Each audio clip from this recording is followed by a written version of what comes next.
इंतहा हो गई इंतजार की, आई ना कुछ खबर मेरे यार की।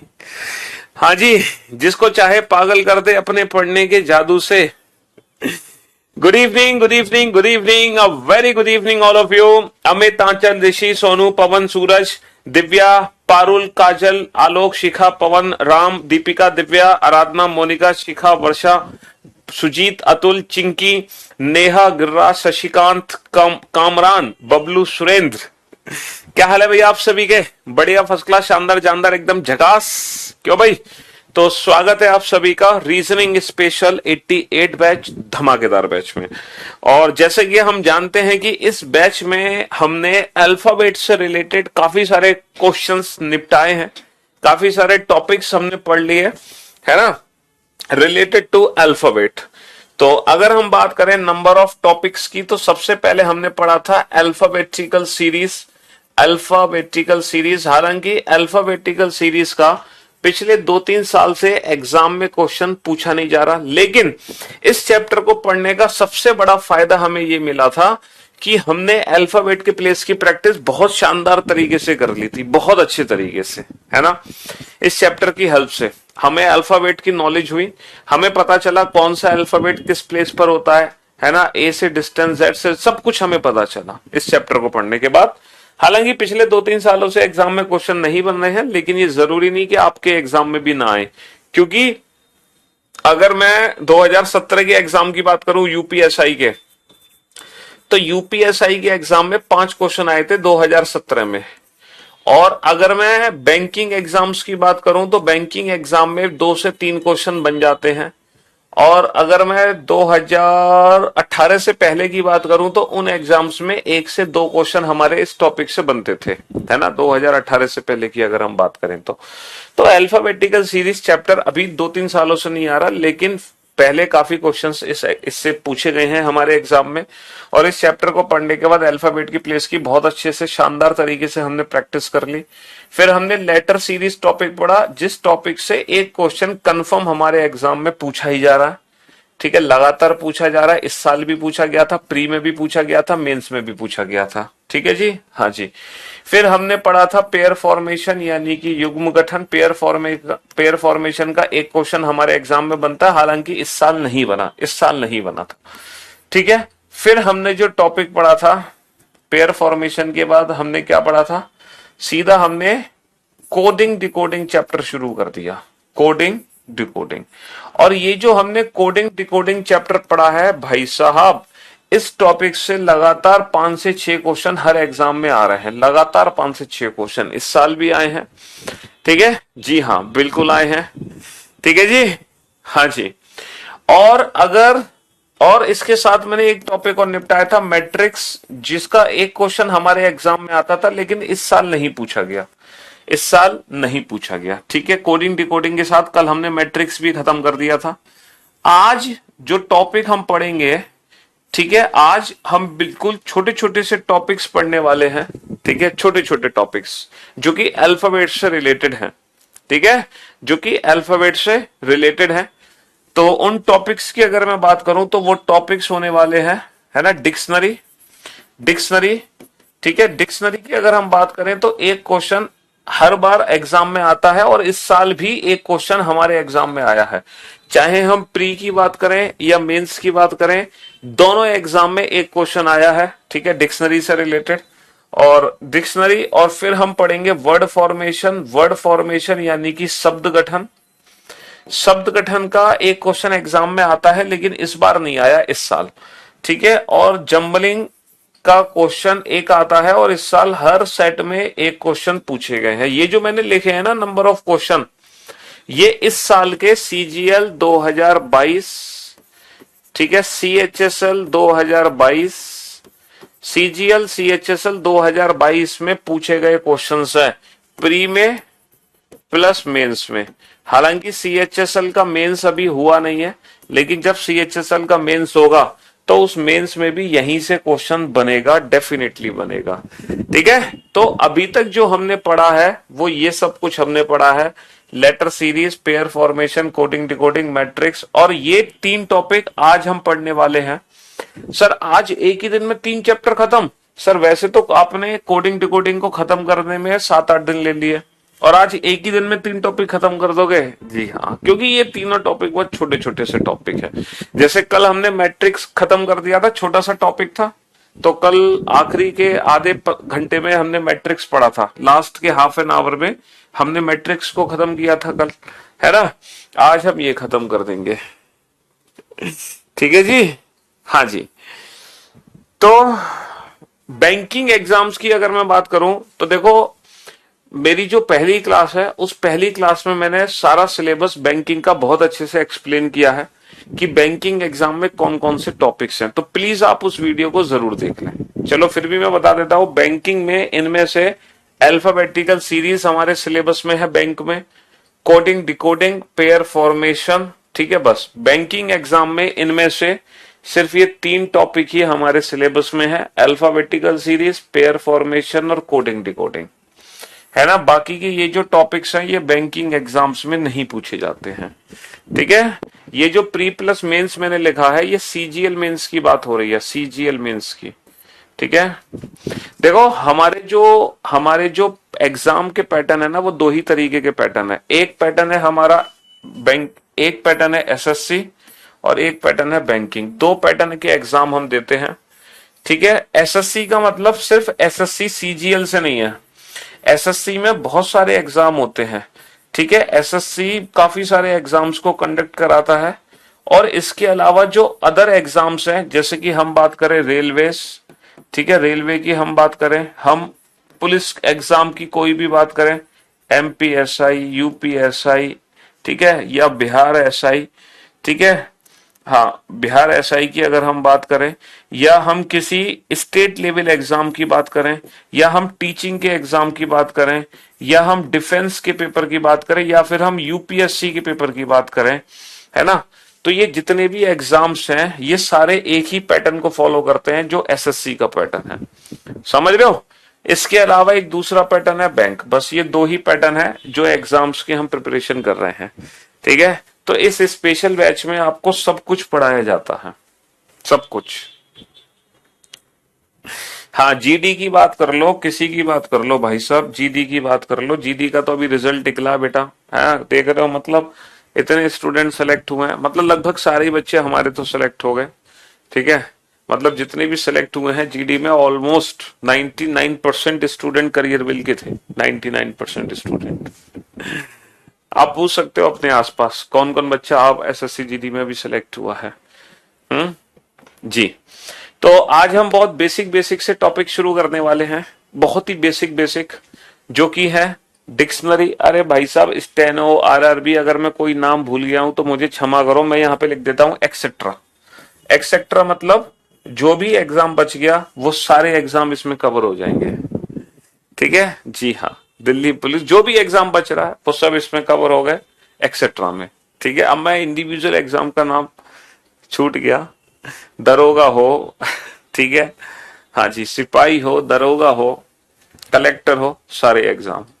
कलेक्टर बनोगे ना यूपीएससी से, सी सेट, मतलब जब यूपीएससी का पेपर क्वालिफाई करोगे। हाँ जी।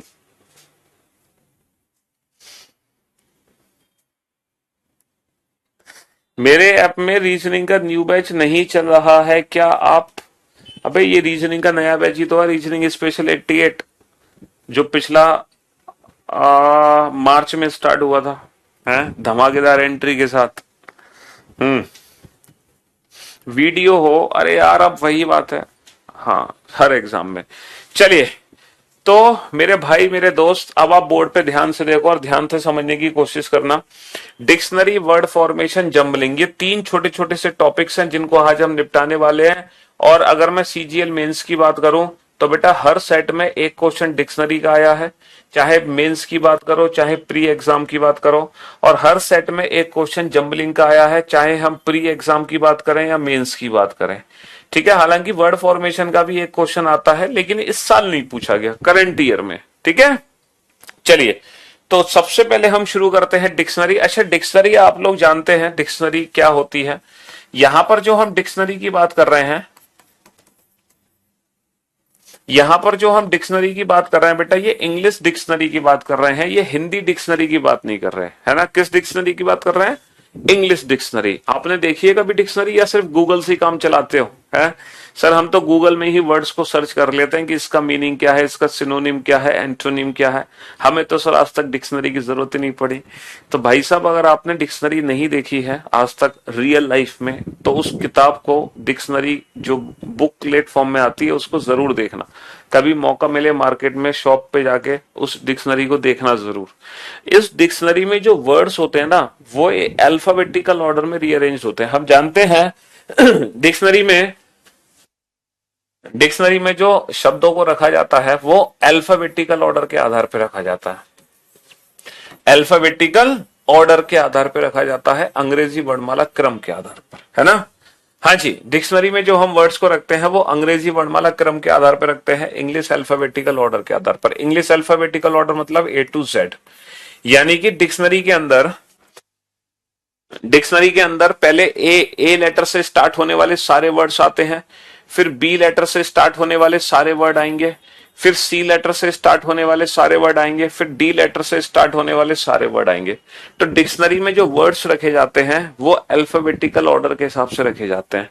जैसे कि मैं आपसे अगर पूछूं, एक बहुत ही बेसिक सा क्वेश्चन अगर मैं आपको दूं कि मेरे पास कुछ वर्ड्स है, मेरे पास एक वर्ड है पेन, मेरे पास एक वर्ड है कॉपी, मेरे पास एक वर्ड है बुक। अगर इन तीनों वर्ड्स को मुझे डिक्शनरी में देखना है ना, तो डिक्शनरी में मुझे कौन सा वर्ड पहले दिखाई देगा? इन तीनों वर्ड्स को डिक्शनरी पैटर्न से, है ना, अल्फाबेटिकल ऑर्डर के पैटर्न से अगर मैं रीअरेंज करूं तो कैसे रीअरेंज करूंगा? होम गार्ड, हाँ जी। तो इन तीनों वर्ड को अगर मैं डिक्शनरी के हिसाब से रीअरेंज करूंगा तो भैया डिक्शनरी में अंग्रेजी वर्णमाला क्रम के हिसाब से सबसे पहले मुझे क्या दिखाई देगा? बुक दिखाई देगा। सर बी के बाद फिर क्या दिखाई देगा? सी, यानी कि कॉपी दिखाई देगा। फिर सी के बाद सबसे लास्ट में क्या दिखाई देगा? पेन। तो डिक्शनरी के हिसाब से ये जो वर्ड्स अरेंज होंगे वो 3-2-1 की फॉर्म में रीअरेंज होंगे, 3-2-1 की फॉर्म में रीअरेंज होंगे। सर अगर मान लो हमारा जो वर्ड है वो एक ही लेटर से स्टार्ट हो, जैसे हमारा एक वर्ड है बिग, पहला वर्ड है बिग, दूसरा वर्ड है बस, तीसरा जो वर्ड है, वो है बाय, तीसरा वर्ड है बाय। अगर ये तीन वर्ड्स मैं डिक्शनरी में देखता हूं, पहला, दूसरा, तीसरा, अब डिक्शनरी में कौन सा वर्ड मुझे सबसे पहले दिखाई देगा? या फिर बेटा हिंदी की डिक्शनरी नहीं आती, सिर्फ और सिर्फ जो इंग्लिश की डिक्शनरी है ना, जो जिसमें वो डिक्शनरी जिसके अंदर इंग्लिश के शब्द होते हैं, है ना, वही डिक्शनरी हम यूज कर रहे हैं। हिंदी की डिक्शनरी हमारे सिलेबस में नहीं है ना। हमारे सिलेबस में मशीन कोडिंग बेटा हो तो गया, कल मैंने बता तो दिया, बाइनरी कोडिंग, मशीन कोडिंग, हाँ जी। तो हमारे सिलेबस में इंग्लिश की डिक्शनरी है जिसमें हम इंग्लिश के वर्ड्स को रीअरेंज करेंगे। तो अगर इन वर्ड्स को हम अल्फाबेटिकल ऑर्डर के हिसाब से रीअरेंज करें तो सबसे पहले कौन सा वर्ड आएगा? अब सर ये तीनों ही जो वर्ड हैं वो बी से स्टार्ट हो रहे हैं। सर ये तीनों ही वर्ड अगर बी से स्टार्ट हो रहे हैं, यानी कि पहला लेटर बाबू हर वर्ड का सेम है, तो हम कंपैरिजन करेंगे दूसरे लेटर के साथ। दूसरा लेटर अगर मैं ध्यान से देखूं तो आई, यू में आई छोटा है, यानी कि सबसे पहले बिग दिखाई देगा। अगर अल्फाबेटिकल ऑर्डर के हिसाब से इन तीनों वर्ड को रीअरेंज करना है तो सबसे पहले बिग आएगा। अच्छा, फिर इन दोनों को अगर मैं कंपेयर करूं तो दोनों में सेकंड लेटर भी सेम है, तो हम कंपेयर क्या करेंगे? थर्ड लेटर कंपेयर करेंगे, है ना। तीसरा लेटर कंपेयर करेंगे। अब तीसरा लेटर यहाँ पे एस है और यहाँ पे वाई है, और एस और वाई में एस छोटा है, वाई बड़ा है, यानी कि पहले दिखाई देगा एस वाला, फिर दिखाई देगा वाई वाला। यानी कि इन तीनों वर्ड्स को डिक्शनरी के हिसाब से रीअरेंज करोगे तो रीअरेंजमेंट कैसी होगी? 1 2 3। ठीक है जी, हाँ जी। अब देखते हैं कि हमारे एग्जाम में क्वेश्चन किस तरह से पूछे जाते हैं डिक्शनरी से रिलेटेड। तो मैं आप लोगों को जो क्वेश्चन कराऊंगा वो प्रीवियस ईयर वाले ही क्वेश्चन कराऊंगा, और जो इस साल सीजीएल मेंस में क्वेश्चन आए हैं वो क्वेश्चन हम करने वाले हैं। ठीक है, कि हमारे सीजीएल मेंस में क्वेश्चन किस तरीके से बने, है ना, बाकी एग्जाम्स में क्वेश्चन किस तरीके से बनते हैं इन टॉपिक से रिलेटेड। ठीक है, हम एज इट इज एग्जाम के क्वेश्चन करेंगे जो हमारे एग्जाम में पूछे गए क्वेश्चन से, एज इट इज वही क्वेश्चन हम करने वाले हैं। ठीक है बाबू, तो हम शुरू करेंगे सबसे पहले डिक्शनरी। देखो ये क्वेश्चन पूछा गया है ना, इस तरीके से क्वेश्चन हमारे एग्जाम में आएगा। जरा आप इस क्वेश्चन को ध्यान से देखो, समझो, पढ़ो कि क्वेश्चन क्या लिखा है और उसका आंसर मुझे कैसे देना है ना। इस तरीके से क्वेश्चन हमारे एग्जाम में बनेगा। मैंने बाइलिंगुअल लिखा है, इंग्लिश में भी लिखा है, हिंदी में भी लिखा है। ठीक है, लेकिन यहां पर जो वर्ड्स होंगे ना बेटा, ये जो वर्ड्स होंगे ये सिर्फ इंग्लिश में ही वर्ड्स होंगे, इनकी हिंदी नहीं दी जाएगी, क्योंकि ये अंग्रेजी के वर्ड्स हैं जिसको हमें रीअरेंज करना है। आप सोचो कि सर इनकी भी हिंदी लिख दो, तो ऐसा संभव नहीं है। ठीक है जी, हाँ जी। बैकअप कैसे लूं, 10 क्लास छूट गई, बैकअप लो। सैटरडे और संडे बेटा 2 दिन का वक्त मिलता है आपको, 2 दिन छुट्टी होती है ना। तो भैया ये जो 2 दिन का वक्त मिलता है, इन 2 दिनों में आपको बैकअप ही लेना है और क्या करना है, हाँ, इन 2 दिनों में बैकअप ही लेना है आपको और क्या करना है, जम के बैकअप लो। ये टाइम कंज्यूमिंग है, मतलब 10-12 सेकंड का क्वेश्चन तुम्हें टाइम कंज्यूमिंग लग रहा है? क्यों भाई, 10-12, हाँ हाँ, दो सीजीएल 2023 तक तो काफी कुछ कवर करा देंगे। और पहले मैं उन्हीं टॉपिक्स को पढ़ाऊंगा जिनसे सीजीएल 2023 के प्री एग्जाम में क्वेश्चंस पूछे जाएंगे। पहले हम वही टॉपिक्स पढ़ेंगे। अभी तक हमने अल्फाबेट के टॉपिक्स पढ़े हैं, और इन टॉपिक्स से मतलब ये समझ लो कि आपकी, अगर मैं मोटा मोटा बात करूं तो 7 से 8 नंबर, 7 से 8 क्वेश्चन बेटा प्री के तैयार हो चुके हैं। 25 क्वेश्चन आएंगे सीजीएल 2023 के प्री एग्जाम में, 25 में से 7 से 8 क्वेश्चन की रीजनिंग तुम्हारी तैयार हो गई है, अगर हम इन सारे टॉपिक्स की बात करें जो अभी तक हमने पढ़े हैं। तो पहले मैं उन्हीं टॉपिक्स को पढ़ाऊंगा जिनसे सीजीएल प्री में क्वेश्चन बनेगा। ठीक है जी, हाँ जी, ताकि 2023 का जब एग्जाम हो जुलाई में, तब तक हमारा ऑलमोस्ट लगभग सिलेबस हो जाए। ठीक है जी, हम उन टॉपिक्स को बाद में पढ़ेंगे जिनसे क्वेश्चन आने की उम्मीद कम है, जिनसे उम्मीद ज्यादा है पहले हम उन्हीं टॉपिक्स को पढ़ेंगे। ठीक है, हाँ जी। चलिए, तो देखो बड़ा आसान क्वेश्चन है, बहुत आसान प्रश्न है, इतना आसान तो शायद हो ही नहीं सकता है, इतना इजी क्वेश्चन है जिसकी कोई हद नहीं। अच्छा हाँ, वो मैं आपको बता रहा हूं। देखो इस बार ना एक मतलब एनालॉजी एक टॉपिक है। एनालॉजी, एनालॉजी बेटा कितने टाइप की होती है? एक तो होती है एनालॉजी बेस्ड ऑन नंबर, एक तो होती है एनालॉजी बेस्ड ऑन नंबर, एक होती है analogy based on words, analogy based on words, एक होती है analogy based on figures, analogy based on figures, और एक होती है analogy based on alphabet, analogy based on alphabet. तो जो अल्फाबेट वाली एनालॉजी है वो आप लोग पढ़ चुके हो। सर अल्फाबेट वाली एनालॉजी हमने कहां पढ़ ली? सर अल्फाबेट वाली एनालॉजी आपने पढ़ी है कोडिंग डिकोडिंग चैप्टर में। कोडिंग डिकोडिंग चैप्टर आपने पढ़ा था ना, वही है अल्फाबेट की एनालॉजी। जैसे जैसे मैंने आपको सीजीएल प्री इस बार मेंस के कुछ क्वेश्चन कराए थे, देखो ये वाले क्वेश्चन कराए थे कुछ ऐसे, M T R Q is related to J is related to JQJQO in the same way ADCF is related to what? तो ये है अल्फाबेट एनालॉजी। अल्फाबेट एनालॉजी कुछ नहीं है, अल्फाबेट एनालॉजी का मतलब है कोडिंग डिकोडिंग, है ना, ये कोडिंग डिकोडिंग ही है, ये आप ऑलरेडी पढ़ चुके हैं।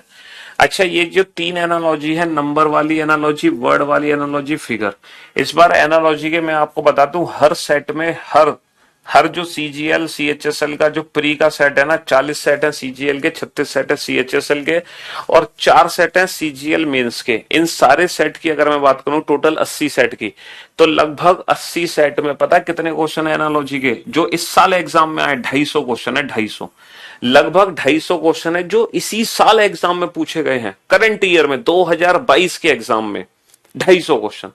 तो ये जो 250 क्वेश्चन है ना एनालॉजी के, चाहे वो नंबर वाले हो, चाहे वो वर्ड वाले हो, चाहे वो अल्फाबेट वाले हो। फिगर वाले की तो बात ही नहीं कर रहा मैं, सिर्फ इन तीन की बात कर रहा हूं। ये तो फिगर वाले का मतलब है जब हम नॉन वर्बल रीजनिंग पढ़ते हैं। तो इस बार जो सबसे ज्यादा प्रॉब्लम बच्चों को हुई है वो सेट एनालॉजी में हुई है। सेट एनालॉजी का मतलब वो वाली नंबर एनालॉजी जिसमें सेट थ्योरी का नंबर होता है, जैसे 2, 3, 7 है ना, 10, 13, 23 और 15, और 4 हमारे पास ऑप्शन होंगे, तो हमें बताना है कौन सा ऑप्शन इन सेट से मिलता जुलता है। ये इस वाले क्वेश्चन में बच्चों को बहुत प्रॉब्लम हुई है इस साल। तो ये जो 250 क्वेश्चन हैं जो कि नंबर, वर्ड और अल्फाबेट वाले हैं, है ना, जो इसी साल पूछे गए हैं, ये मैं क्वेश्चन, है ना, 1 या 2 दिन बाद से, मतलब लगभग नहीं, सैटरडे या संडे से अपने यूट्यूब चैनल पे प्रैक्टिस कराने वाला हूं इन्हीं 250 क्वेश्चन की, जो इस साल के क्वेश्चन है, एज इट इज एग्जाम के क्वेश्चन, ताकि इन फ्यूचर आपको नंबर, वर्ड, सेट एनालॉजी में कोई भी दिक्कत ना हो। तो रीजनिंग बाय पीयूष वार्ष्णेय जो हमारा यूट्यूब चैनल है ना, रीजनिंग बाय पीयूष वार्ष्णेय, उस यूट्यूब चैनल पर हम इसको पढ़ने वाले हैं। ठीक है, ये पूरे 250 क्वेश्चंस की मैं आपको प्रैक्टिस कराऊंगा जो इसी साल के एग्जाम के क्वेश्चन है, ताकि हमें सेट एनालॉजी में आगे फिर कोई दिक्कत ना हो। जब मैं सारे क्वेश्चन करा दूंगा ना, टोटल 80 सेट के क्वेश्चन, तो उससे बाहर फिर कुछ नहीं आना। ठीक है, हाँ जी। मैं सैटरडे जो यूट्यूब चैनल है वो है reasoning by Piyush Varshney, Saturday या संडे में, है ना, सैटरडे या संडे से मैं इन क्वेश्चंस को कराने वाला हूं, सैटरडे या संडे से। ठीक है, तो आप लोग भी प्रैक्टिस के लिए जरूर आ सकते हैं। ऐसा नहीं है कि आपने सर अभी ये चैप्टर पढ़े नहीं है ना। देखो, अल्फाबेट एनालॉजी तो आप पढ़ ही चुके हो, और वर्ड एनालॉजी में कुछ पढ़ना नहीं है, क्योंकि जो वर्ड एनालॉजी है ना वो हमारी जीके है, जनरल नॉलेज। जैसे इंडिया का रिलेशन दिल्ली से है, तो पाकिस्तान का रिलेशन किससे होगा, दैट इज वर्ड एनालॉजी, जो जीके से रिलेटेड है। तो उसमें आपको कुछ पढ़ना नहीं है अलग से, ऐसा नहीं है कि पहले मैं आपकी जीके तैयार कराऊंगा। और जो नंबर एनालॉजी है ना, उसमें बेसिक बेसिक क्वेश्चंस हैं सेट थ्योरी वाले, वही क्वेश्चन मैं आपको प्रैक्टिस कराऊंगा वहां पर जल्दी। ठीक है, हाँ, तो बहुत सारे बच्चों को इस बार दिक्कत आई है, तो वो दिक्कत दूर हो जाएगी जब वो 250 क्वेश्चन की प्रैक्टिस कर लेंगे। तो सैटरडे या संडे से हमारे यूट्यूब चैनल को भैया बेल आइकन प्रेस कर लेना, क्योंकि जैसे ही मैं लाइव आऊंगा आपको पता तब भी चल जाएगा। ठीक है, हाँ जी, आपके पास नोटिफिकेशन आ जाएगा। अगर आप बेल आइकन प्रेस नहीं करेंगे तो आपके पास नोटिफिकेशन नहीं आ पाएगा कि मैंने कब आया और कब पढ़ा के चला गया। ठीक है, चलिए, तो अब आते हैं अपने क्वेश्चन पर। इन वर्ड्स को हम डिक्शनरी के हिसाब से रीअरेंज करेंगे, इन वर्ड्स को अंग्रेजी शब्दकोश के हिसाब से रीअरेंज करेंगे। कैसे रीअरेंज करें, तो भैया ये क्वेश्चन हम, अगर मैं इन सारे वर्ड्स को ध्यान से देखूं, तो बेटा हर वर्ड में पहले 2 लेटर एक जैसे हैं, पहले 2 लेटर एक जैसे हैं, तो पहले 2 लेटर के हिसाब से मैं ये पता ही नहीं सकता कि कौन सा वर्ड सबसे पहले आएगा। इसीलिए मैं पहले 2 लेटर को छोड़ के ना तीसरे लेटर को ध्यान से देखूंगा। तीसरा, अगर मैं तीसरे लेटर को ध्यान से देख रहा हूं, तो बेटा तीसरा लेटर जो सबसे छोटा है वो एफ है। तीसरा लेटर जो सबसे छोटा है वो एफ है, क्योंकि जी एच एच में एफ छोटा है, यानी कि ये दोनों वर्ड सबसे पहले आएंगे। अब ये दोनों वर्ड सबसे पहले आएंगे, लेकिन इन दोनों में से कौन सा पहले आएगा ये पता चलेगा जब हम इन दोनों वर्ड के चौथे लेटर को कंपेयर करेंगे। चौथा लेटर ए है, चौथा लेटर एल है। ए और एल में ए छोटा है, एल बड़ा है, तो पहले 5 आएगा फिर 4 आएगा, पहले 5 आएगा फिर 4 आएगा। अच्छा, अब जो बाकी के बचे हुए 3 वर्ड हैं, इनमें सबसे पहले क्या आएगा, जी एच एच में सर जी छोटा है, जी, तो 5 4 के बाद 2 आएगा। अगर मैं ऑप्शंस पे ध्यान दूं, तो बेटा 5 4 2 से एक ऑप्शन शुरू है मेरा, तो option B is the right answer, option B is the right answer. चलिए, अब हम इस क्वेश्चन पे आते हैं, है ना। दिए गए शब्दों को अंग्रेजी वर्णमाला अनुसार व्यवस्थित करें, arrange these word according to English alphabetical order और अकॉर्डिंग टू डिक्शनरी।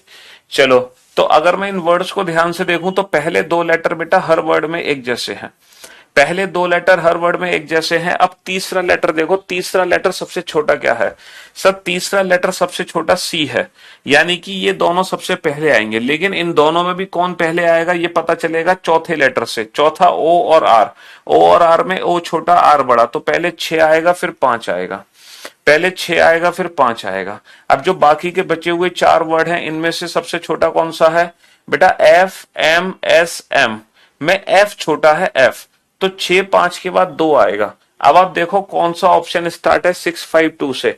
सर 652 से ऑप्शन ए स्टार्ट है, तो option A is the right answer.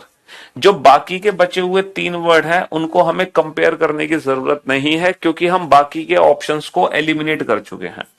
जब हम 3 ऑप्शन एलिमिनेट कर चुके हैं तो 100% जो बचा वही आंसर होगा।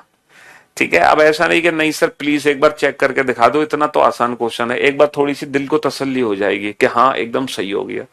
तो भाई साहब इस तसल्ली के चक्कर में एग्जाम में बहुत टाइम वेस्ट होता है, और एग्जाम में इस तसल्ली के चक्कर में ना पड़े। अक्सर जो बहुत आसान क्वेश्चन होता है वो ज्यादा टाइम वेस्ट करा देते हैं हमारा, है ना। हाँ जी, लेकिन ये हमें ध्यान रखना है कि जैसे ही 3 ऑप्शन एलिमिनेट हुए जो बचा वही आंसर होगा। ठीक है, टाइम क्या होगा यूट्यूब पे आने का बेटा, इसीलिए तो कहा बेल आइकन प्रेस कर लो, जब आएंगे तो आपके पास नोटिफिकेशन आ ही जाएगा आधे घंटे पहले। ठीक है, आएंगे तो शाम के बाद ही आएंगे, ठीक है 7 बजे के बाद ही आएंगे या 6 बजे के बाद, आपकी क्लास के बाद, क्योंकि सुबह 8 बजे से लगातार मेरी क्लास होती है शाम तक, है ना। मैं फ्री 7 साढ़े 7 तक हो पाता हूँ। सुबह 8 बजे शुरू होती है मेरी क्लास, शाम के 7 साढ़े 7 8 बजे तक लगातार चलती है, कंटिन्यू चलती है, तो उसके बाद ही मैं लाइव आगे पढ़ा सकता हूँ, है। हाँ जी, चलिए अब जरा इन वर्ड्स को ध्यान से देखो। Arrange the following words as per order in the dictionary. अंग्रेजी शब्दकोश के क्रमानुसार निम्नलिखित शब्दों को व्यवस्थित करें। अब इन शब्दों को अंग्रेजी, है ना, वर्णमाला अनुसार व्यवस्थित करो। चलिए, arrange the following word as per order in the dictionary. तो अगर हम इन वर्ड्स को ध्यान से देख रहे हैं, है ना, अगर मैं इन वर्ड्स को ध्यान से देख रहा हूं तो पहले 4 लेटर हर वर्ड में सेम है, पहले 4 लेटर हर वर्ड में सेम है, पहले 4 लेटर हर वर्ड में सेम है। ठीक है जी, हाँ जी। अब हम कंपेयर करेंगे 5वें लेटर को। तो 5वां लेटर जो छोटा है सबसे, वो क्या है, ई। सर ई लेटर है जो सबसे छोटा है। अब हम 5वें लेटर को कंपेयर करेंगे ई को। आई आई वालों को छोड़ दो, लेकिन ई वालों में भी सबसे छोटा क्या है, तो छठा लेटर कंपेयर करो। छठा लेटर है बी एक्स बी, तो बी बी वाले को कंपेयर करो। इसमें 7वां लेटर है ई और आर। ई और आर में ई छोटा है, ई छोटा है, आर बड़ा है। तो पहले 5 आएगा, 5 आएगा, फिर 1 आएगा। अच्छा 5 1 के बाद बेटा 4 आएगा, क्योंकि ई वाला बचा हुआ था। 5 1 के बाद क्या आएगा, 4 आएगा, है ना। 5 1 के बाद 4 आएगा। 5 1 4 के ये भी ऑप्शन 5 1 4 है, और ये भी ऑप्शन 5 1 4 है। तो यहां पर हमारी मजबूरी है कि 2 और 3 को भी मैच कराओ। तो बेटा पहले 6 लेटर दोनों में सेम है, पहले 6 लेटर दोनों में सेम है। 7वां ए और आई में ए छोटा आई बड़ा, यानी कि 2 पहले आएगा। तो 5142 option A is the right answer. 5142 option A is the right answer. तो यहां पर हमें सारे वर्ड्स कंपेयर कराने पड़ गए, हमारी मजबूरी पड़ गई ऑप्शन के हिसाब से। ठीक है, चलिए नेक्स्ट। अगर मैं इन वर्ड्स को ध्यान से देखूं तो हमारा आंसर क्या आएगा। अब देखो एग्जाम में ना यही छोटी छोटी गलतियां हमसे हो जाती हैं। एक बच्चा कह रहा है कि सर जो चौथा क्वेश्चन है ना उसके ऑप्शंस ही गलत दिए हुए हैं, दीज आर रॉन्ग ऑप्शंस। तो ये छोटी छोटी गलतियां हमें एग्जाम में नहीं करनी है, क्योंकि बाबू इस बार पूछा गया है अंग्रेजी वर्णमाला अनुसार के विपरीत क्रम में व्यवस्थित करना है। अंग्रेजी वर्णमाला अनुसार व्यवस्थित नहीं करना, अंग्रेजी वर्णमाला के विपरीत क्रम के हिसाब से व्यवस्थित करना है, यानी कि opposite to English alphabetical order. Dictionary के अपोजिट पैटर्न को लगाओ, ठीक है, डिक्शनरी पैटर्न को नहीं, उसके अपोजिट को। यानी कि अब सबसे पहले वो आएगा जो सबसे बाद में दिखेगा। तो क्वेश्चन को ध्यान से पढ़ो, क्वेश्चन के ऑप्शंस रॉन्ग नहीं है, तुमने क्वेश्चन ही नहीं पढ़ा ढंग से, है ना। तो पहले उसको ढंग से पढ़ो। आप मुस्कुराते हैं तो दिल खुश हो जाता है।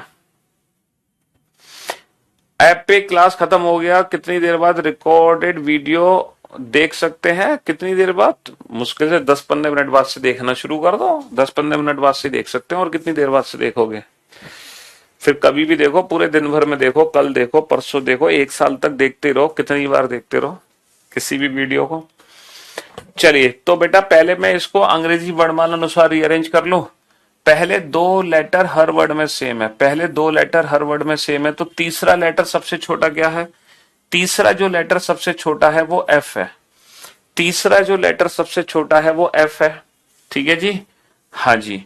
तो अब हम कंपेयर करेंगे चौथा लेटर। तो चौथा लेटर जो छोटा है वो ए है, ए छोटा एल बड़ा। तो 5 4, फिर जी एच एच में जी आएगा यानी कि 2। अब एच एच में ए और ई में ए छोटा ई बड़ा तो 1 आएगा फिर 3। तो ये हमारी जो अरेंजमेंट है वो डिक्शनरी पैटर्न से रीअरेंजमेंट है, इंग्लिश अल्फाबेटिकल ऑर्डर से है 5 4 2 1 3। लेकिन आंसर हमें इसका रिवर्स देना है, इसका उल्टा आंसर देना है 3 1 2 4 5 3 1 2 3 1 2 4 5 3 1 2 4 5। रिवर्स आंसर देना था बेटा, ऑप्शन ए आंसर कैसे हो गया? 3 1 2 4 5 होगा ना, रिवर्स आंसर देना है 5 4 5 4 के बाद 2 आएगा ना, जी एच एच में जी छोटा है एच वाले बड़े हैं तो पहले 2 आएगा, 5 4 2 5 4 2 आएगा। ठीक है, तो option B is the right answer. पहले मैंने अल्फाबेटिकल ऑर्डर के हिसाब से रीअरेंजमेंट कर दिया, बाद में इसको पलट दिया मैंने, बाद में इसको उल्टा कर दिया। क्या दिक्कत है, बाद में उल्टा नहीं कर सकते? तो ये जो डिक्शनरी वाला क्वेश्चन है ना, ये बड़ा आसान क्वेश्चन है। बताओ इसमें कुछ फॉर्मूला लगा रहे हो, कोई ट्रिक यूज कर रहे हो? कुछ नहीं यूज कर रहे ना। और ये एक क्वेश्चन है प्यारा सा, एसएससी कहती है ले जाओ ले जाओ ऐसे ही ले जाओ नंबर। सीजीएल प्री में, सीजीएल मेंस में ये क्वेश्चन आते हैं एग्जाम में, है। हाँ जी, इसमें 26-26 की साइकिल का कोई कंसेप्ट नहीं है, इसमें तो बस ए टू जेड लेटर देखने हैं। इसमें क्या देखना है? ए टू जेड लेटर। यहां थोड़ी 26 की साइकिल देखोगे। दिए गए शब्द को अंग्रेजी वर्णमाला अनुसार व्यवस्थित किया जाए तो कौन सा तीसरे स्थान पर आएगा? बताओ तीसरे स्थान पे कौन सा वर्ड आएगा अगर इन वर्ड्स को अंग्रेजी वर्णमाला अनुसार व्यवस्थित करें? अगर डिक्शनरी के हिसाब से इन वर्ड्स को रीअरेंज करें, है ना, तो सीजीएल 2022 मेंस में भी पूछा था रिवर्स ऑर्डर। हाँ जी, बताओ कैसे रीअरेंज करेंगे इनको? सर अगर मैं देखता हूं इन वर्ड्स को ध्यान से तो पहला लेटर तो हर वर्ड में सेम है, पहला लेटर तो हर वर्ड में यू है, पहला लेटर तो हर वर्ड में यू है, तो पहले लेटर से तो बात नहीं बन पा रही। अब दूसरा लेटर जो सबसे छोटा है वो किसमें है? सर दूसरा लेटर जो सबसे छोटा है वो एन है, एन। लेकिन एन वाले दो वर्ड है, एन वाले दो वर्ड है, इसका मतलब ये है इन दोनों में से कोई एक पहला है कोई एक दूसरा है। लेकिन कौन पहला है कौन दूसरा है हमें उससे कोई लेना देना नहीं है, क्योंकि हमसे ना पहला पूछा ना दूसरा, हमसे तीसरा पूछा है।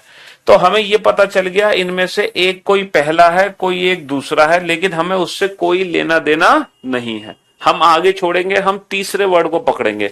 तो तीसरा जो सबसे छोटा लेटर है बेटा वो है आर। अब आर आर वाले दो हैं, एक तो ए है और एक वी है, तो ए छोटा वी बड़ा, यानी कि तीसरे नंबर पे यूरेनियम आएगा। थर्ड प्लेस पे क्या आएगा? थर्ड प्लेस पे यूरेनियम आएगा। भाई पहले दो में ये दोनों रहेंगे, थर्ड पोजीशन पे ये रहेगा, फोर्थ पोजीशन पे ये रहेगा। ठीक है, हाँ जी। चलिए नेक्स्ट, आपके अकॉर्डिंग कौन सा चैप्टर हार्ड है? सर मेरे अकॉर्डिंग कुछ भी हार्ड नहीं है, सब हलवा है, सब। अगर दिल से पढ़ोगे तो सब हलवा, दिल से नहीं पढ़ोगे तो सब हार्ड। ठीक है, ये भी हार्ड है दिल से नहीं पढ़ा तो। ठीक है, हार्ड का मतलब क्या है कि एग्जाम में क्वेश्चन सॉल्व होने में टाइम लग रहा है, हलवा का मतलब क्वेश्चन देखते ही सॉल्व हो गया। ठीक है, क्योंकि ऐसा तो हो ही नहीं सकता कि दुनिया का कोई क्वेश्चन आप बना ना पाओ, आप हर क्वेश्चन बना दोगे। फर्क सिर्फ इतना है कि कितनी जल्दी बना रहे हो। ठीक है, टफ है तो देर में बनेगा, इजी है तो जल्दी बनेगा। तो जल्दी कब बनेगा, इजी कब होगा? जब हम उसको दिल से पढ़ेंगे, अच्छे मन से पढ़ेंगे, सच्चे मन से पढ़ेंगे। ठीक है, चलिए, दिए गए शब्दों को अंग्रेजी वर्णमाला अनुसार व्यवस्थित किया जाए तो कौन सा तीसरे स्थान पर आएगा? बताओ थर्ड प्लेस पे कौन सा वर्ड आएगा? हाँ, थर्ड प्लेस पे कौन सा वर्ड आएगा?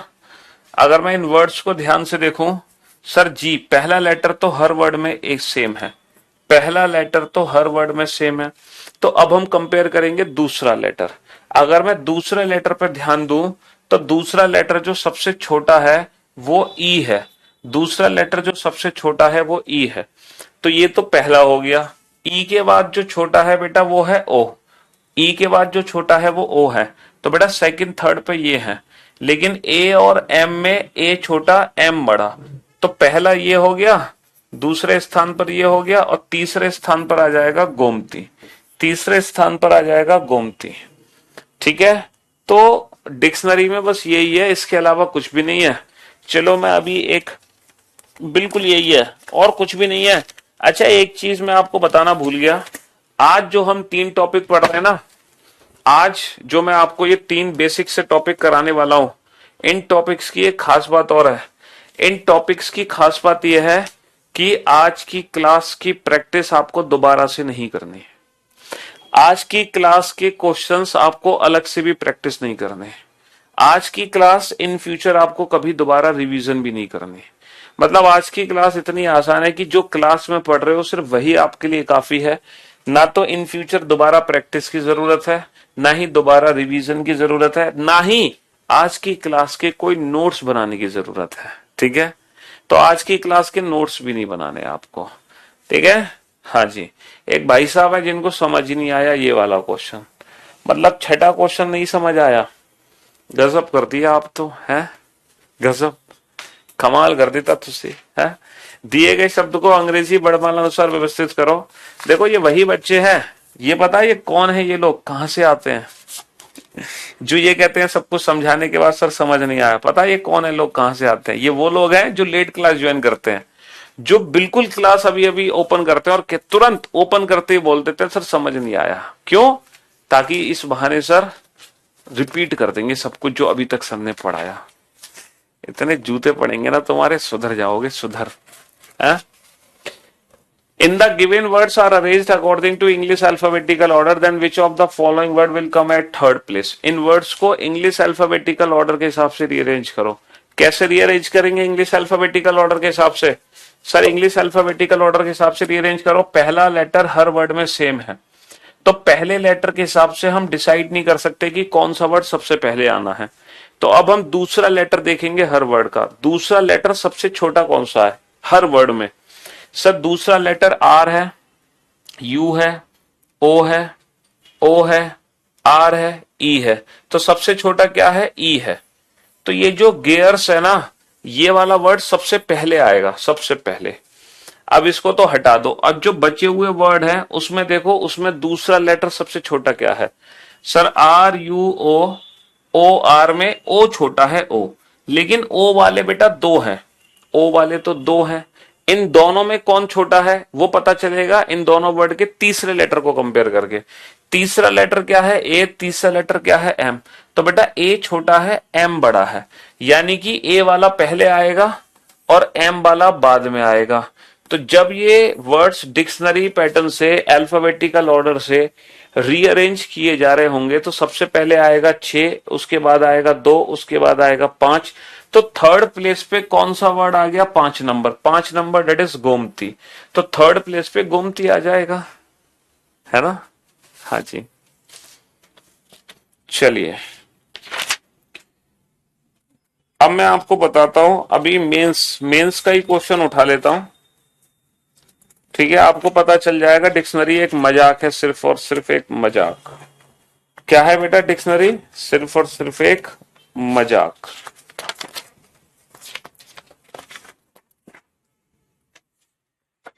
इस वाले सेट में क्वेश्चन नहीं पूछा गया क्या? हाँ, इस वाले सेट में नहीं आया।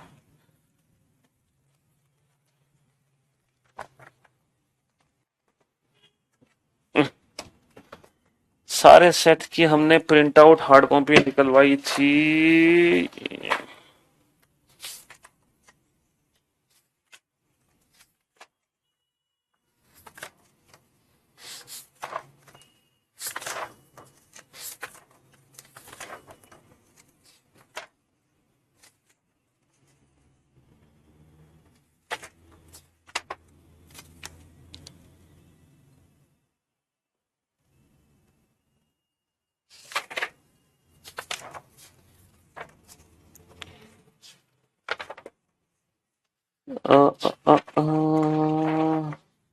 चलो जब तक तुम ये वाला क्वेश्चन बनाओ, हाँ जी, ये वाला क्वेश्चन बनाओ तब तक। बहुत ही आसान क्वेश्चन, बहुत ही इजी क्वेश्चन। इस वाले क्वेश्चन पे ध्यान दो।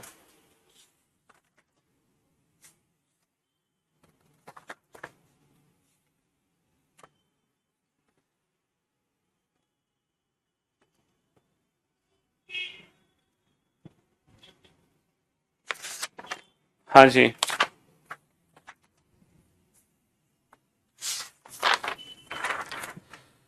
और ये जो क्वेश्चन है ना, ये बहुत ही इजी क्वेश्चन है ना।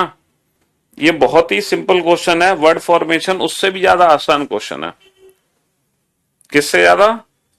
जो आपने डिक्शनरी पढ़ा ना, ये डिक्शनरी से भी ज्यादा आसान है। डिक्शनरी से भी ज्यादा आसान है ये।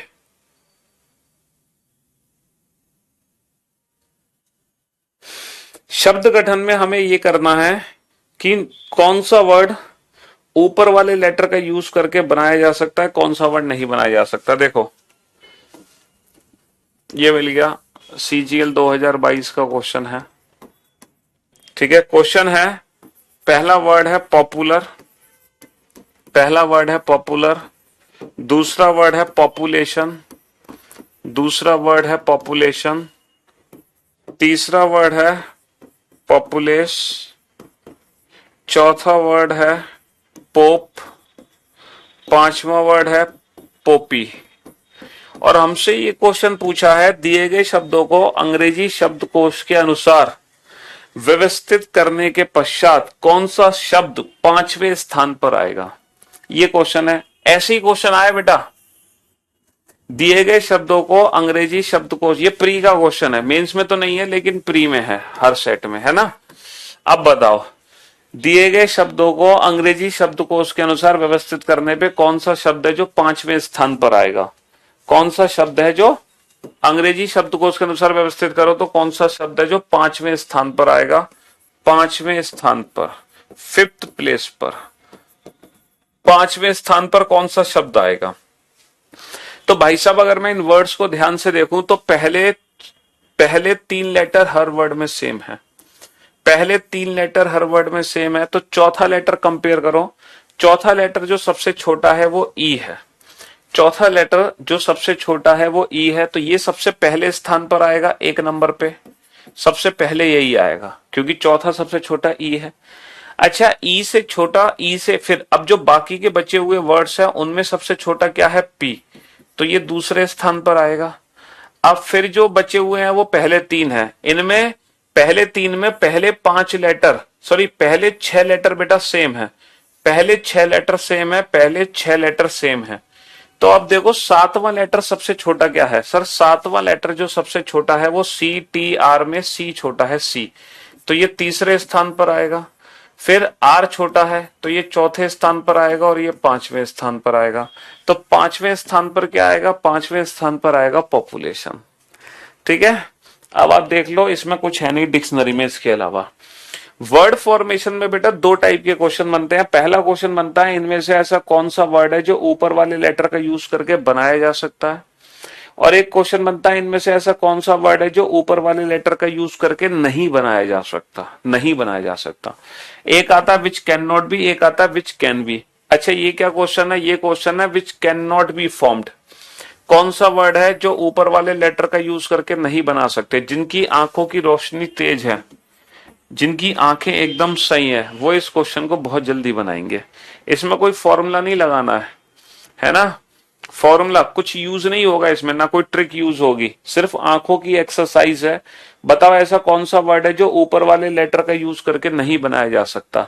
सर एप्लीकेशन नहीं बना सकते क्योंकि यहाँ पे दो बार पी का यूज हुआ, जबकि ऊपर अगर मैं वर्ड को देखूं तो इसमें सिंगल पी है, तो मैं एप्लीकेशन वर्ड को नहीं बना सकता, एप्लीकेशन वर्ड को नहीं बना सकता। बताओ which can not be formed, कौन सा वर्ड है जो ऊपर वाले लेटर का यूज करके नहीं बनाया जा सकता।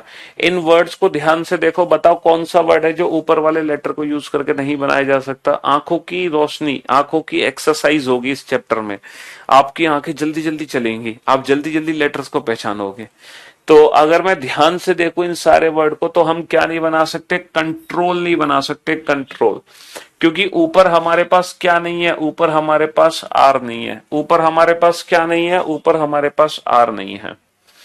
अब जरा इस क्वेश्चन को ध्यान से देखो, यहाँ पे चार अलग अलग शब्द दिए गए हैं, लेकिन यहाँ पर ये बोला नहीं जा रहा कि कौन सा आंसर देना है, हमें ये बताया नहीं जा रहा कि हमें ये बताना है कि कौन सा वर्ड बनाया जा सकता है, या फिर हमें ये बताना है कि कौन सा वर्ड नहीं बनाया जा सकता। यहां पर हमें कुछ भी बताया नहीं जा रहा। अब ये क्वेश्चन कैसे हम करेंगे, जब हमें कुछ भी नहीं बताया जा रहा, तो ये क्वेश्चन कैसे सॉल्व होगा। तो यहां पर होगा ये कि तीन ऐसे वर्ड होंगे जो या तो बनने वाले होंगे और तीन ऐसे वर्ड होंगे जो नहीं बनने वाले होंगे। तो हमें आंसर देना है ऑड वन आउट, यानी कि जो तीनों से अलग है। जैसे अगर मैं वोल्ट को ध्यान से देखूं तो वोल्ट को मैं बना सकता हूं। अगर मैं टूल को ध्यान से देखूं तो टूल को भी मैं बना सकता हूं, TOOL। ठीक है, अगर मैं वॉल को ध्यान से देखूं तो वॉल को मैं बना नहीं सकता क्योंकि यहां पर ए नहीं है। अगर मैं लूट को ध्यान से देखूं, LOOT, तो लूट को मैं बना सकता हूं। तो बेटा यहाँ पे तीन वर्ड बनने वाले हैं, एक ना बनने वाला, तो जो ना बनने वाला है वो हमारा आंसर हो गया, वो हमारा आंसर हो गया। अगर मैं इस क्वेश्चन पे ध्यान दूं तो गिटार को मैं बना नहीं सकता क्योंकि मेरे पास ऊपर यू नहीं है ना। GAME, गेम को नहीं बना सकता क्योंकि मेरे पास ऊपर ई नहीं है ना। एग मार्क को नहीं बना सकता मैं क्योंकि मेरे पास के नहीं है। और मैजिक को मैं बना सकता हूं। तो यहां पर मेरा जो आंसर बनेगा वो क्या बनेगा, यहां पर जो आंसर होगा वो होगा बनने वाला वर्ड। यानी कि जब एग्जाम में कुछ लिखाना हो तो जो सबसे अलग होगा वो हमारा आंसर होगा, जो सबसे अलग होगा वो हमारा आंसर होगा। जरूरी नहीं है कि हर बार ना बनने वाला ही आंसर है, कभी कभी बनने वाला भी हमारा आंसर हो सकता है अगर बाकी के तीन वर्ड ना बनने वाले हैं तो। ठीक है जी, हाँ जी। चलिए बेटा, अगर यहां पे तीनों होते तो वो वर्ड बन नहीं सकता क्योंकि ऊपर सिर्फ हमारे पास दो ही ओ हैं। तो ऊपर अगर दो हो हैं तो मैक्सिमम वर्ड में दो ही ओ यूज कर सकते हैं, तीन ओ को यूज नहीं कर सकते, है ना। Which can not be formed, कौन सा वर्ड है जो ऊपर वाले लेटर का यूज करके नहीं बनाया जा सकता, बताओ। Which can not be formed, can not be formed, कौन सा वर्ड नहीं बना सकते, जल्दी से बताओ। अगर इन वर्ड्स को ध्यान से देख रहे हो तो सॉल्यूशन, रिजल्ट, मोशन, है ना, या लोशन। सर मोशन नहीं बना सकता क्योंकि ऊपर मेरे पास कहीं भी एम नहीं है। मैं मोशन नहीं बना सकता क्योंकि ऊपर मेरे पास कहीं भी एम नहीं है। Which can not be formed, कौन सा वर्ड है जो ऊपर वाले लेटर का यूज करके नहीं बनाया जा सकता। अगर मैं इन वर्ड्स को ध्यान से देखूं, लिमिटेशंस, लिमिटेशंस, हाँ, लिप्टन, टिपिकल, टिपिकल, म्यूचुअल। तो सर मैं कौन सा वर्ड है जिसको नहीं बना सकता है, टिपिकल, म्यूचुअल। सर मैं क्या नहीं बना सकता, म्यूचुअल नहीं बना सकता क्योंकि मेरे पास दो यू नहीं है, मेरे पास एक ही यू है, इसके अलावा दूसरा यू प्रेजेंट ही नहीं है, मेरे पास दूसरा यू प्रेजेंट ही नहीं है। म्यूचुअल को छोड़कर मैं सारे वर्ड्स बना सकता हूं, म्यूचुअल नहीं बना सकता। चलिए, which can not be formed, कौन सा वर्ड है जो ऊपर वाले लेटर का यूज करके नहीं बनाया जा सकता। ठीक है, ऊपर वाले लेटर का यूज करके नहीं बनाया जा सकता। तभी तो मैंने कहा आज की क्लास की, है ना तो आपको रिवीजन की जरूरत है ना नोट्स बनाने की जरूरत है। आज की क्लास मजे वाली क्लास है, ठीक है। चलिए, कौन सा वर्ड है जो ऊपर वाले लेटर का यूज करके नहीं बना सकते। सर पाउंड नहीं बना सकते क्योंकि ऊपर कहीं भी लेटर डी मुझे दिखाई नहीं दे रहा, क्या नहीं बना सकते, पाउंड नहीं बना सकते। विच कैन बी फॉर्म्ड, अब बताओ कौन सा वर्ड है जो ऊपर वाले लेटर का यूज करके बनाया जा सकता है। कौन सा वर्ड है जो ऊपर वाले लेटर का यूज करके बनाया जा सकता है। Dialect, limited, diameter, dictate. कौन सा वर्ड है। सर डायलेक्ट नहीं बना सकते क्योंकि सी नहीं है ऊपर, तो जब सी नहीं है तो डिक्टेट भी नहीं बना सकते हम। ठीक है, लिमिटेड बना सकते हैं, LIMI, हाँ, LIMITED।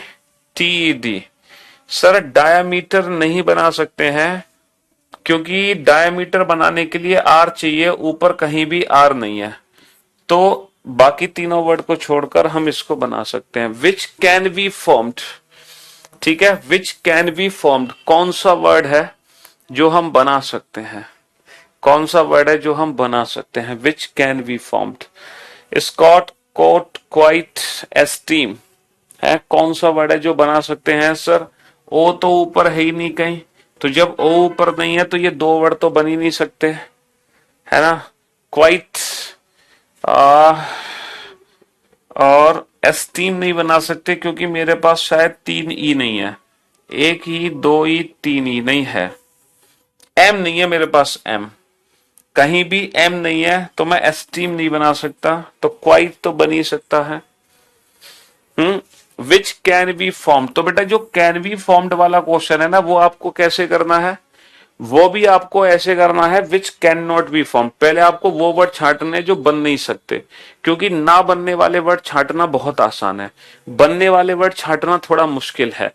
इसीलिए आप सीधा, जैसे कैन बी फॉर्म्ड का क्वेश्चन है या कैन नॉट बी फॉर्म्ड का क्वेश्चन है, आप वो वर्ड छांटो जो नहीं बन सकते हैं, है ना, जो नहीं बन सकते हैं। सर मैं बहुत ही अच्छा पढ़ाते हैं, मेरे यूपीएसआई में हो गया है, मैं ट्रेनिंग में हूँ। अच्छा ट्रेनिंग कर रहे हो, बहुत बढ़िया। कहाँ चलिए तुम्हारी ट्रेनिंग? चलिए, मूवमेंट, एंटरटेन, एमिनेंट और एंट्रेंस, विच कैन बी। देखो एंट्रेंस तो नहीं बना सकते, ऊपर मेरे पास सी नहीं है ना। और और एंटरटेन नहीं बना सकते, क्योंकि मेरे पास ऊपर ए नहीं है। देखो ऊपर कहीं भी ए नहीं है, एंटरटेन नहीं बना सकते। और मूवमेंट बनाने के लिए मेरे को 2 एम चाहिए, जबकि ऊपर मेरे पास सिंगल एम है। तो मैं मूवमेंट, एंटरटेन, एंट्रेंस नहीं बना सकता, एमिनेंट बना सकता हूं। ठीक है, चलिए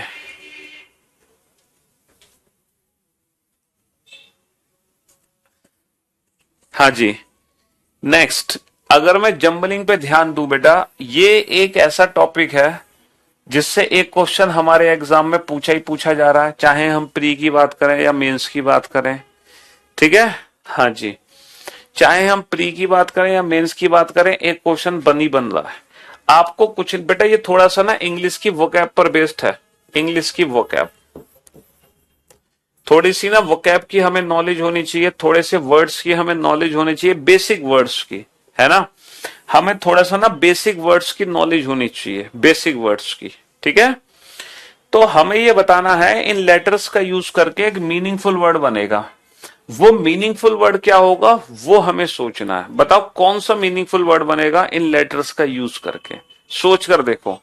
अगर मैं इन लेटर्स का यूज करूं तो एक मीनिंगफुल वर्ड बनेगा, वो मीनिंगफुल वर्ड क्या होगा। जंबलिंग का मतलब होता है रीअरेंजमेंट, मतलब सीक्वेंस में रीअरेंज करना किसी भी चीज को। ये पजल फॉर्म में है, ये पजल्ड है, ये सारे जो लेटर्स हैं वो पजल्ड हैं, हेरा फेरी की हुई है ना। तो हेरा फेरी खत्म करके, हेरा फेरी खत्म करके हमें एक प्रॉपर मीनिंगफुल वर्ड बनाना है। तो बताओ इन लेटर्स का यूज करके कौन सा मीनिंगफुल वर्ड बनेगा, एनसाइक्लोपीडिया। अब मैं टॉप 20 स्टूडेंट के तो नाम लेने की कोशिश करूंगा, हालांकि इस बैच में टॉप 20 नाम लेने की जगह एक साथ 200, 400, 500 कमेंट्स आते हैं एट पर सेकेंड, तो बड़ा मुश्किल है, लेकिन फिर भी मैं कोशिश करूंगा। अब जब वर्ड्स आपके सामने आएंगे ना, तो आप बताना कौन सा मीनिंगफुल वर्ड बनेगा। ठीक है, अब एनसाइक्लोपीडिया, यहां पे मीनिंगफुल वर्ड बना, तो ई की वैल्यू कितनी है सर? ई की जो वैल्यू है वो 9 भी हो सकती है, 11 भी हो सकती है। तो हमारा वर्ड 9 या 11 किसी से भी शुरू हो सकता है। सर एन की वैल्यू कितनी है? एन की वैल्यू 10 है, तो 9 11 के बाद 10 आना चाहिए। तो 9 11 से शुरू हो सकता है, 10 से शुरू नहीं होगा। और 9 11 के बाद 10 आना चाहिए, तो बेटा 12 नहीं आ सकता, यानी कि 11 10 11 10। इसके बाद बेटा सी की वैल्यू 1 1 है, दोनों में 1 1 है, तो फिर सीधा वाई की वैल्यू देखो, वाई की वैल्यू 7 है, तो 7 आना चाहिए, 7 आना चाहिए। Option B is the right answer, option B is the right answer. अब आप इस वर्ड को ध्यान से देखो और अपने मन में सोचो कि कौन सा मीनिंगफुल वर्ड बन सकता है। बहुत ही आसान है, आपके अंदर से आवाज आएगी, आपके दिल से एक आवाज निकलेगी, सर हाँ ये मीनिंगफुल वर्ड है। बताओ, ऑप्शन मत बताना ए बी सी डी, आपको मीनिंगफुल वर्ड लिख के देना है मुझे कि सर ये मीनिंगफुल वर्ड है। बताओ मीनिंगफुल वर्ड कौन सा है? सबसे पहला आंसर दिया है शायद कुलदीप ने, कुलदीप के बाद शिवांगी, है ना, बहुत बढ़िया, शाबाश। फिर है जितेंद्र, जितेंद्र के बाद हंसराज, फिर है अंजलि, फिर है अरुण, अरुण गलत है। करमवीर, निशिकांत, सुशील, विकी, अमन, पल्लवी, मानवेंद्र, नेहा, दीपक, विशाल, राहुल, गौरव, दिधि, आकांक्षा, कामरान, अजय, दीक्षा, पारस, प्रवीण, दीपक, दीप, गौरव, ऋतिक, देवांशी, रवि, निहारिका, चेतन, कुलदीप, कफील, नीतू, संजना, अखिलेश, सोनू, बहुत बढ़िया, राहुल बहुत बढ़िया, शाबाश। तो यहां पर जो मीनिंगफुल वर्ड बनेगा डेट इज इंडिकेटर। कौन सा मीनिंगफुल वर्ड बनेगा? इंडिकेटर मीनिंगफुल वर्ड बनेगा, इंडिकेटर। अब इंडिकेटर मीनिंगफुल वर्ड तो बन गया, लेकिन आंसर क्या बना? सर आई का प्लेस कितना है? आई का प्लेस 3 या 5 है। तो हमारा ऑप्शन या तो 3 से शुरू होगा या 5 से शुरू होगा। तो बेटा 4 से शुरू नहीं हो सकता, 2 से शुरू नहीं हो सकता, 3 या 5 से शुरू होगा। और अगर मैं ऑप्शंस को ध्यान से देखूं तो 5 से शुरू है। एन का प्लेस कितना है सर? एन का प्लेस है 1, तो 3 5 के बाद 1 आएगा, 3 5 के बाद 1 आएगा बेटा, 2 नहीं आ सकता। तो option C is the right answer, option C is the right answer. अब एक बच्चा कह रहा है सर मेरे को नहीं आ रहा समझ मीनिंगफुल वर्ड, मुझे तो कोई फॉर्मूला बताओ सर। मुझे क्या पता क्या मीनिंगफुल वर्ड है, ये कोई बात है सर? है हमें तो पढ़ाओ अंग्रेजी की वो क्या, जब रीजनिंग के सिलेबस में, तो हमें क्या लेना देना है? ऐसे काम थोड़ी चलेगा सर, है फिर क्या फायदा आपसे पढ़ने का। तो मेरे दोस्त मेरे भाई देखो, पहले तो यहाँ पर जो वर्ड्स होंगे वो बहुत आसान होंगे, जो आपके अंदर से निकलकर बाहर आएंगे। लेकिन अगर फिर भी ऐसा नहीं हो पा रहा और आपको आंसर देना ही देना है, तो इस क्वेश्चन को सॉल्व करने का एक तरीका है जिसमें आपको मीनिंगफुल वर्ड पता हो या ना पता हो, फिर भी आप बता सकते हो। पता है क्या तरीका है? आप हर इंडिविजुअल ऑप्शन को चेक करो, आप हर इंडिविजुअल ऑप्शन को चेक करो, इसके अलावा कोई और मेथड नहीं है। जैसे आपने ऑप्शन ए को चेक किया, ऑप्शन ए क्या है? 52198437 तो बेटा आपने 5 की जगह क्या रख दिया? 5 की जगह आपने रख दिया आई, और 2 की जगह क्या रख दिया? डी, 1 की जगह लिख दिया एन, 9 की जगह क्या लिख दिया? आर, 8 की जगह ए, 4 की जगह क्या लिख दिया? ओ, 3 की जगह आई, 7 की जगह सी, 6 की जगह टी। तो जब हमने पहला ऑप्शन यूज किया, जब हमने पहला ऑप्शन यूज किया तो हमारा ये वाला वर्ड बन गया। अब आप मुझे एक बात बताओ, क्या वास्तव में ये कोई मीनिंगफुल वर्ड है? अब ये मत कहना कि सर ये भी समझाओ कि इसका मीनिंग हमें कैसे पता चलेगा कि ये मीनिंगफुल वर्ड है कि नहीं है। तो भाई साहब ये तो वही वाली बात हो गई, अब कोई भी वर्ड लिखा है प्ले, अब आप कहोगे सर ये कैसे पता चलेगा कि ये मीनिंगफुल वर्ड है कि नहीं है? तो इसमें तो देखो मैं आपकी हेल्प नहीं कर सकता कि अगर आप मुझसे पूछो कि ये मीनिंगफुल वर्ड है कि नहीं है, पता कैसे चलेगा, तो इसमें मैं आपकी कोई मदद नहीं कर सकता। बस मैं इतना जरूर आपको गारंटी दे सकता हूं कि आपके एग्जाम में जो वर्ड आएगा, ये गारंटी जरूर होगी उस हर वर्ड को आप पहले से पहचानते होगे। ऐसा कोई नया वर्ड एग्जाम में देखने को नहीं मिलेगा जिसका मीनिंग ही आपको ना पता हो, या जो वर्ड आपने पहले कभी देखा ना हो, ऐसा नहीं होगा। ठीक है, वही वर्ड आपके एग्जाम में आएगा जो वर्ड आपने पहले देख रखा होगा। ठीक है, हाँ जी। अब बताओ क्या ऐसा वर्ड आपने अपने जीवन में कभी देखा है? सर कभी नहीं देखा, तो ऑप्शन ए गलत हो गया। अगर आपकी किस्मत अच्छी होती तो ऑप्शन ए से ही आंसर आ जाता, अगर आपकी किस्मत अच्छी होती तो। अब ऑप्शन बी पर आओ, 49132867 ऑप्शन बी को चेक करो। 4 किसके लिए है? सर 4 ओ के लिए है, 9 आर के लिए है, 1 किसके लिए है? एन के लिए, 3 है आई के लिए, 2 है डी के लिए, 8 है ए के लिए, 6 है टी के लिए, 7 है सी के लिए, 5 है किसके लिए? आई के लिए। क्या आपने अपने जीवन में ऐसा कोई वर्ड देखा है? ORNIDATCI, ओरिएंटेड की पता नहीं क्या है सर, ऐसा अपने जीवन में कोई वर्ड नहीं देखा।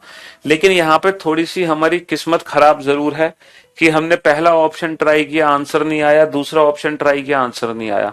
तो जब आप इस मेथड से इस क्वेश्चन को बनाओगे तो आंसर तो डेफिनेट दोगे, लेकिन ये गारंटी नहीं है कि 5 सेकंड में दोगे, 10 सेकंड में या 15 सेकंड में, लेकिन मैक्सिमम 20 सेकंड के अंदर तो आ जाएगा, बट आ जरूर जाएगा। तो इसीलिए पहली कोशिश आप ये करो कि लेटर्स को देखकर ही मीनिंगफुल वर्ड पहचानने की कोशिश करो।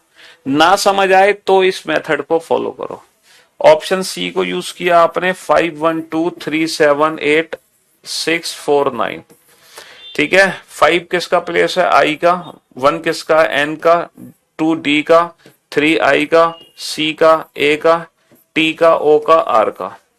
ठीक है, अब ये बताओ कि अपनी लाइफ में ऐसा कोई वर्ड देखा है आपने? इंडिकेटर, ऐसा कोई वर्ड आपने अपने जीवन में देखा है? इंडिकेटर, हाँ सर ये वर्ड तो हमने अपने जीवन में देखा है। तो बस option C is the right answer, option C is the right answer, है ना।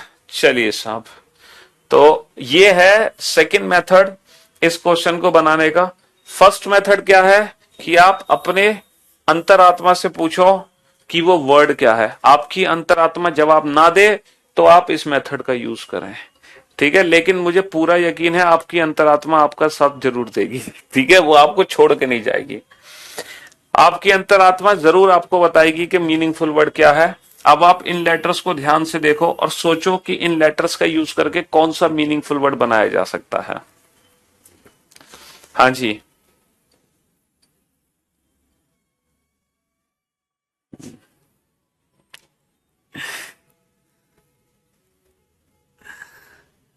जी सर, अगर इन लेटर्स को ध्यान से देखा जाए तो कौन सा मीनिंगफुल वर्ड बनेगा? मुझे मीनिंगफुल वर्ड बन के बताओ, मतलब लिख के दिखाओ।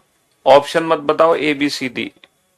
एंटिक नहीं बनेगा, एंटिक कोई मीनिंगफुल वर्ड नहीं बनेगा इससे। आप चेक कर सकते हैं, क्वोशंट भी नहीं बनने वाला। दीपक ने सबसे पहले आंसर दिया है, दीपक कुलदीप जितेंद्र, दीपक कुलदीप जतेंद्र, देवदत्त, यशु का। देखो बहुत सारे बच्चे आंसर दे रहे हैं क्वेश्चन, क्वोशंट, एंटिक। तो क्वेश्चन, क्वोशंट, एंटिक ये बिल्कुल नहीं बनेगा, बिल्कुल भी नहीं बनेगा। हाँ जी, बहुत सारे आंसर आ चुके हैं। विवेकानंद, रोहित, दीपिका, खुशबू, सोनिया, मनीष, सचिन, उज्ज्वला, श्वेता, राहुल, दीपिका, आकांक्षा, रेशमा, पारुल, पवन, श्याम, गौरी, दीपांशी, लड्डू, मधु। बट इनमें से कुछ आंसर गलत भी हैं क्योंकि मिक्स्ड आंसर हो गए इस बार। ठीक है, इस बार जो मीनिंगफुल वर्ड बनेगा डेट इज इक्वेशन। देखो जो भी वर्ड आप बता रहे हो ना, इक्वेशन के अलावा एंटिक, कोशेंट, ठीक है, वो इन लेटर्स का यूज करके नहीं बनाए जा सकते। आप लोग बता रहे हो एंटिक, है ना, एंटिक बहुत सारे बच्चों के आंसर हैं। बताना एंटिक वर्ड को कैसे बना दोगे? एंटिक वर्ड को जब आप बना रहे हो, एंटिक वर्ड को जब आप बना रहे हो बेटा, 3 और 3 6 7 लेटर है, 3 और 3 6 8 लेटर है। बेटा ये 8 लेटर है, ये 7 लेटर है तो ऐसा कैसे काम चलेगा?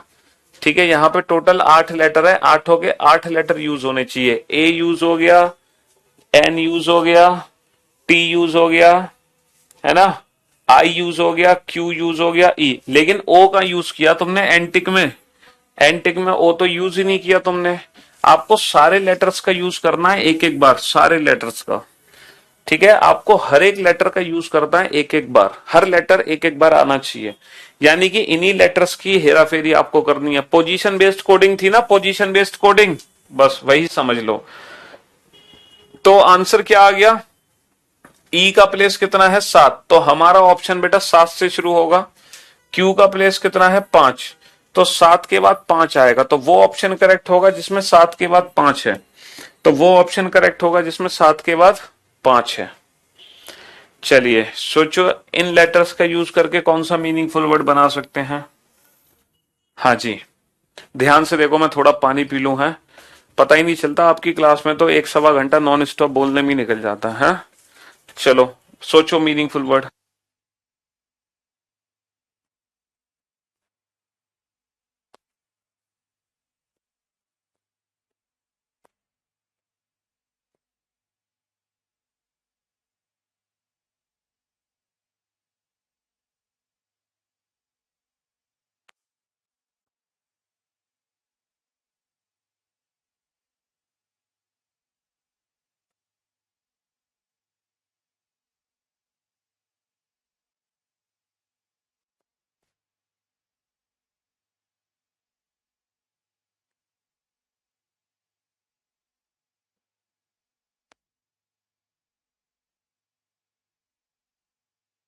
हाँ जी, तो भाई साहब इस बार जो मीनिंगफुल वर्ड बनेगा वो बनेगा वेरिएशन। बहुत सारे बच्चों ने इस मीनिंगफुल वर्ड को बनाया, वेरिएशन को। वी का प्लेस कितना है? वी का प्लेस 4 है। ए का प्लेस कितना है? ए का प्लेस 5 और 6 है, तो 4 के बाद 5 या 6 आएगा। आर का प्लेस कितना है? 8 है, तो हमारा वो ऑप्शन करेक्ट होगा जिस ऑप्शन में 4 के बाद 5 6 और फिर 8 आ जाए। 4 से तो हमारा ऑप्शन स्टार्ट होगा, इसके बाद 5 और 6 में से कोई एक आएगा, तो option C is the right answer. Option C is the right answer. अब बताओ कौन सा मीनिंगफुल वर्ड बनेगा। हाँ जी, अगर मैं इन लेटर्स का यूज करूं तो सर, अगर आप इन लेटर्स का यूज कर रहे हैं, अगर आप इन लेटर्स का यूज कर रहे हैं, कौन सा मीनिंगफुल वर्ड बनेगा? जल्दी से बताओ लिखकर।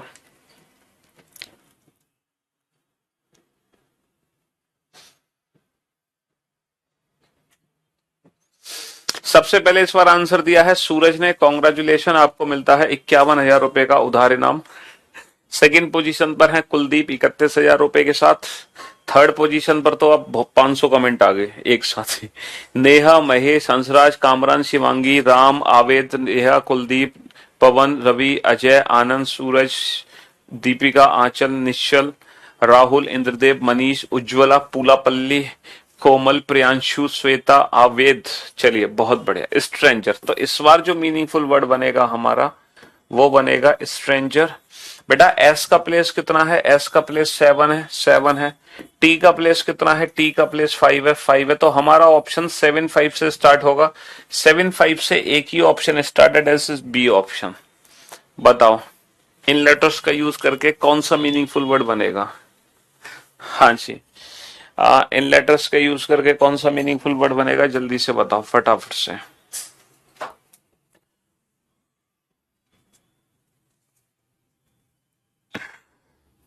पहला देखो, पहला जो सही आता है ना कमेंट वो तो मुझे दिख जाता है, उसके बाद तो फिर एक साथ ही 500 कमेंट आ जाते हैं।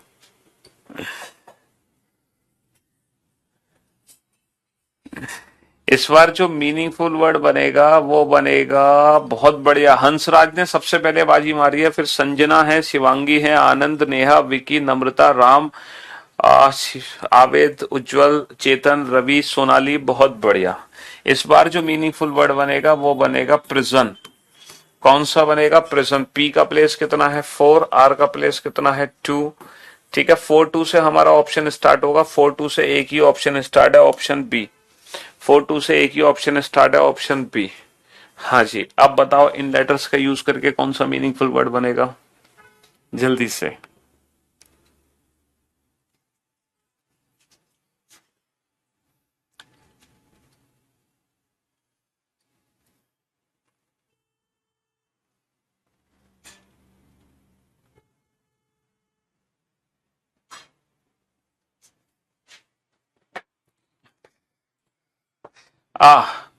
सबसे पहले आंसर दिया है नेहा ने, फिर जितेंद्र ने, कीर्ति, प्रवीण, अंजलि, राम, अनमोल, कुलदीप। बहुत बढ़िया। लेकिन आप लोग एक चीज भूल गए बेटा, जो आप लोग स्टैब्लिश बता रहे हो बहुत बढ़िया, लेकिन बेटा स्टैब्लिश दो होते हैं। एक तो होता है जो ई से स्टार्ट होता है, एक होता है जो विदाउट ई होता है। तो यहाँ पर जो स्टैब्लिश है वो विदाउट ई वाला है, यहाँ पर ई का यूज नहीं है देखो कहीं भी। तो एस का प्लेस कितना है? एस का प्लेस 1 और 6 है, तो हमारा ऑप्शन 1 और 6 से स्टार्ट होगा, है ना। 8 से स्टार्ट नहीं हो सकता, 2 से स्टार्ट नहीं हो सकता। टी का प्लेस कितना है? टी का प्लेस 5 है, तो बेटा 1-6 के बाद 5 आएगा, 5, 8 नहीं आ सकता। तो option C is the right answer. अच्छा, ये क्वेश्चन है सीजीएल मेंस का। सीजीएल मेंस 2022 इस साल का ही क्वेश्चन है। ये 2 मार्च की शिफ्ट में आया है बेटा क्वेश्चन। 2 मार्च 2023 को जो पेपर हुआ था, ये सीजीएल मेंस 2022 का क्वेश्चन है। बताओ एक मीनिंगफुल वर्ड बनेगा, वो मीनिंगफुल वर्ड आपको बताना है इन लेटर्स का यूज करके।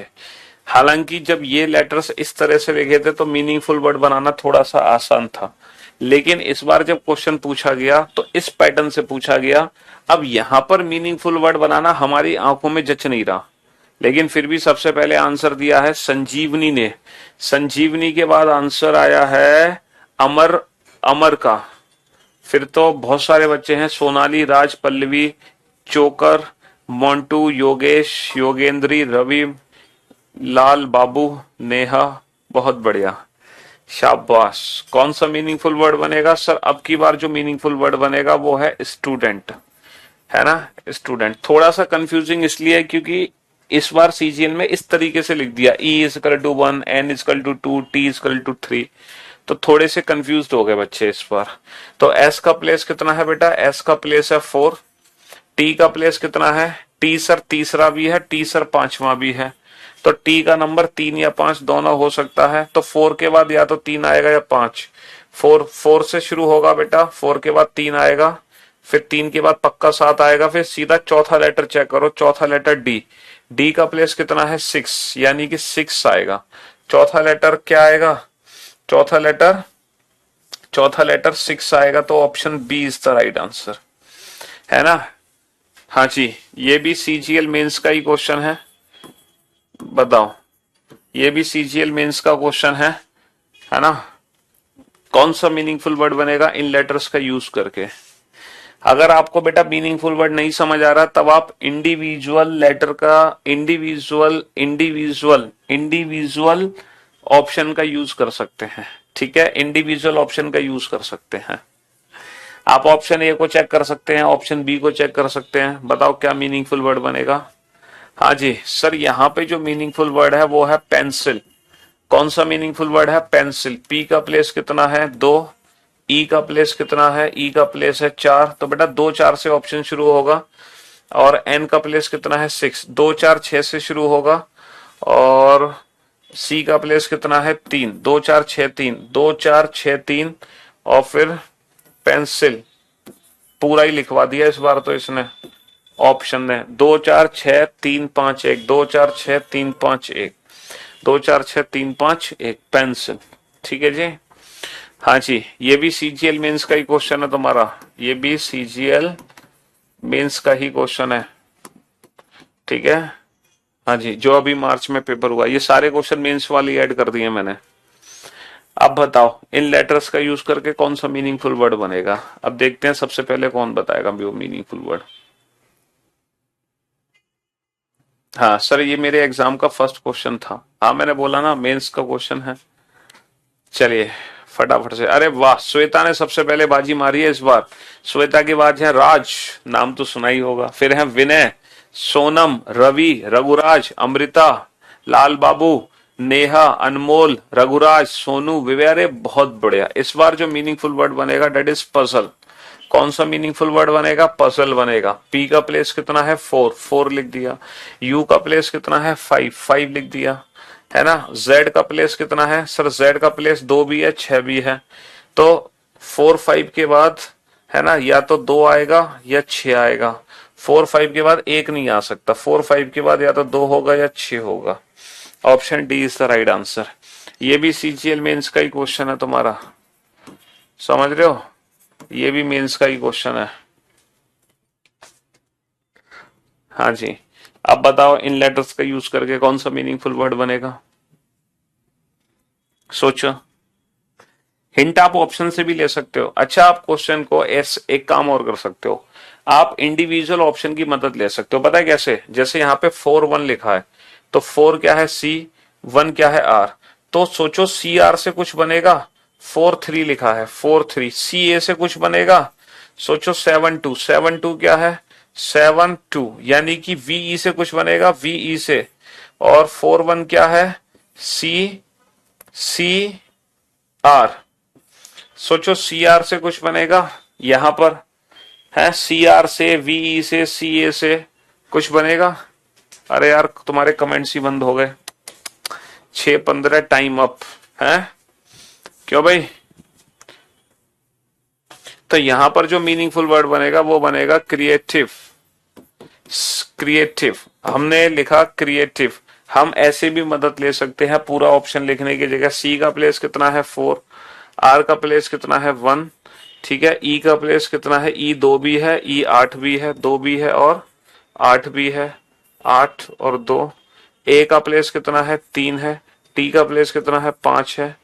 तो 4 1 2, 4 1 2 3 5, 3 5। आई का प्लेस कितना है, 6 है, 6। और वी का प्लेस कितना है, 7 है।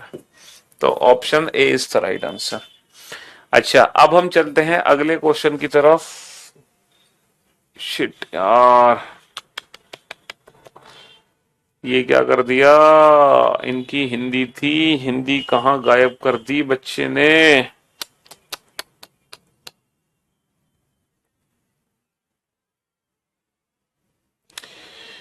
ये क्वेश्चन है बेटा, लॉजिकल सीक्वेंस ऑफ वर्ड्स।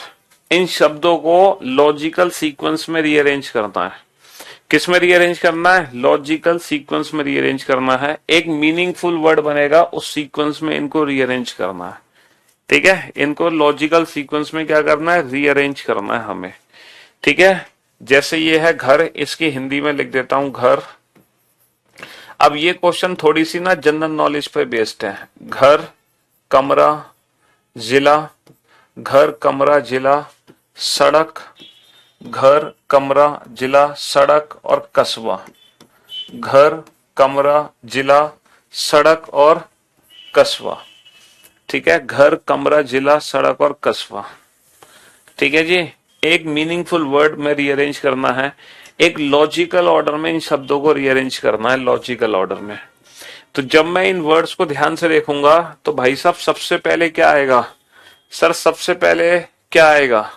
हाँ सर, सबसे पहले ऑब्वियस सी बात है कमरा आएगा। कमरा कहाँ होता है? सर कमरा घर के अंदर होता है। और घर कहाँ होता है? सर घर सड़क पे बनाया जाता है, सड़क के किनारे। और सड़क कहाँ है? कमरा घर में, घर सड़क पे, सड़क कस्बा। और कस्बा कहाँ है? कस्बा है जिला के अंदर। कस्बा है जिला के अंदर। तो कमरा का नंबर कितना है? 3। घर का नंबर कितना है? 1। सड़क का नंबर कितना है? 2। कस्बे का नंबर कितना है? 4। और जिला का नंबर कितना है? 5। तो 31245, 31245 option C is the right answer. 31245 option C is the right answer. ठीक है बेटा, ये है डॉक्टर, है ना, डॉक्टर। ये है बुखार, ये है बुखार। ठीक है, और ये है दवाई, है, ये है दवाई। और ये है मेडिकल शॉप, दवा घर। ये है दवा घर। ठीक है, ये है दवा घर। तो डॉक्टर, बुखार, दवाई, दवा घर। तो पहले क्या होगा? सर पहले हमें बुखार आएगा। जैसी बुखार आएगा हम तुरंत डॉक्टर के पास भागेंगे। और डॉक्टर क्या देगा? डॉक्टर, डॉक्टर देखो, जैसे ही बुखार आएगा हम डॉक्टर के पास भागेंगे, है ना।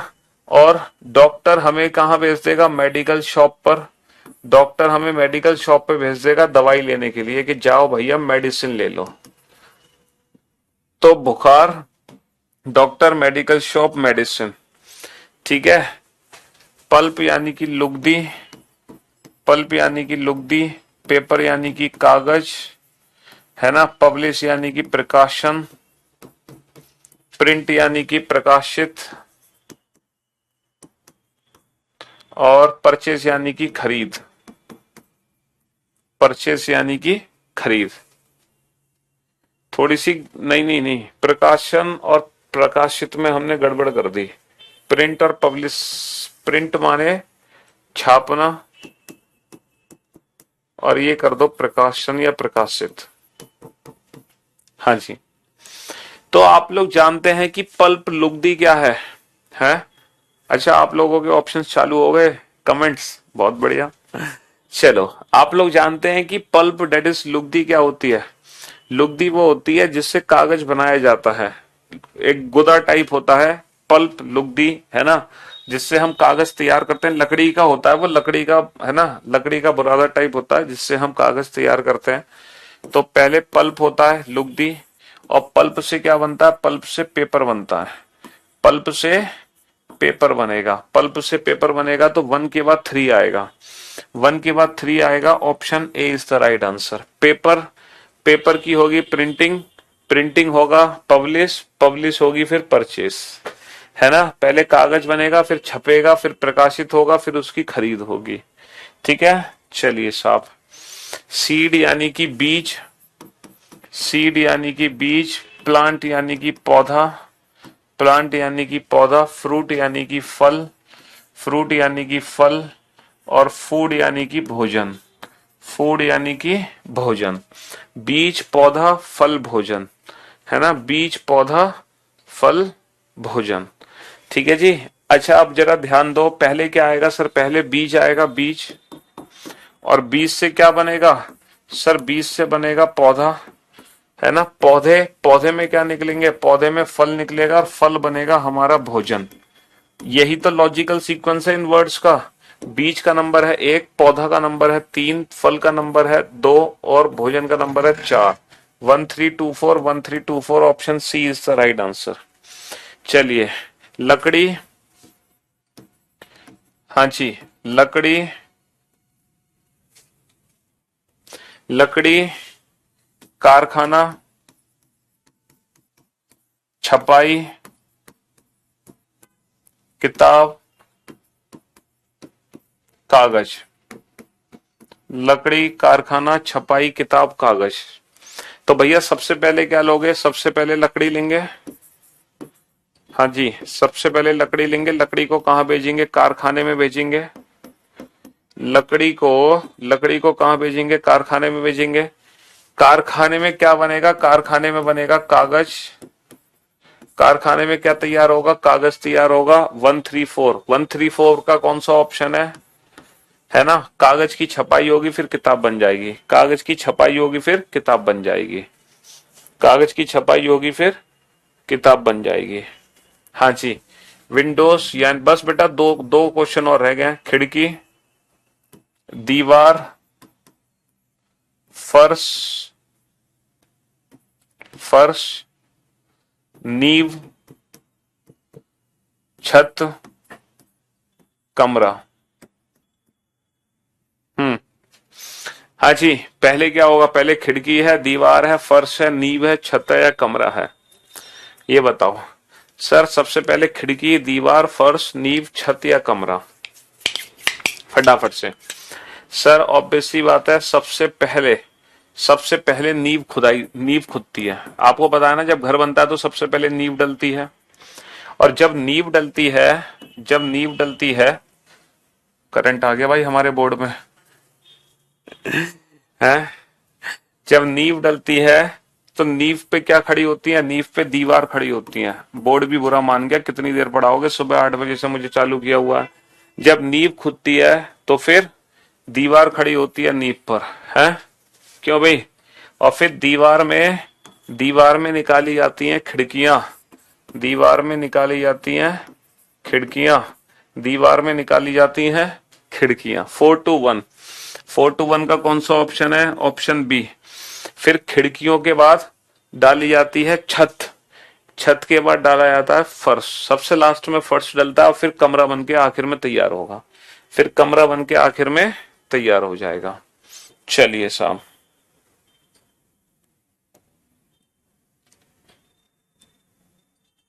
चलो बस 2-3 क्वेश्चन और हैं, जल्दी से निपटा दो, है ना? पुलिस, पुलिस,